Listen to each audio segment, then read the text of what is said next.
కానీ తూ అని పాపన వాడు పోతాడు పోని మనం మంచి పని చేయాలి దేవుడు శిక్ష ఇచ్చిండు నేను ప్రమాణ స్వీకారం చేసినాడే కూలబడ్డాడు నడువిరిగింది ఇంతకంటే పెద్ద శిక్ష నేను జైలు వేసినా అయ్యేదేం లేదు ఆయననే ఫామ్ హౌస్ను ఒక బందీఖానగా మార్చుకొని చుట్టూతో నా పోలీసులే ఉన్నారు లోపల ఆయన ఉన్నాడు చెర్లపల్లికి పంపించినా చెంచల్గూడకు పంపించిన గదే అవుతుంది కదా ఇక తిండి బరువు నాకు ఎక్కువ అవుతుంది అదొకటి లోపల చెర్లపల్లి చెంచల్గూడ పెడితే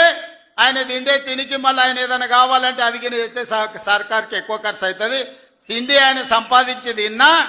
ఫామ్ హౌస్లే ఒక బందీఖానగా పెట్టుకొని చుట్టూతో మన పోలీసులే పహారా కాస్తున్నారు ఇక ఆయన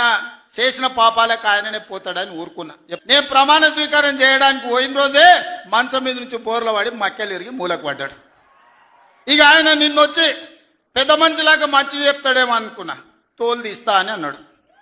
తోలు తీస్తాడంటేనే ఇక నేను చెప్పదలుచుకున్నా అయ్యేగా నా సంగతి వదులు కానీ మా సర్పంచులు వచ్చిండ్రు రా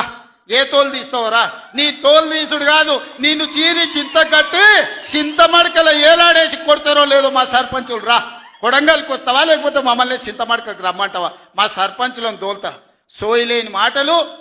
స్థాయి లేని విమర్శలు ఒక్కటన్నా అక్కడికి వచ్చే మాట మాట్లాడిండా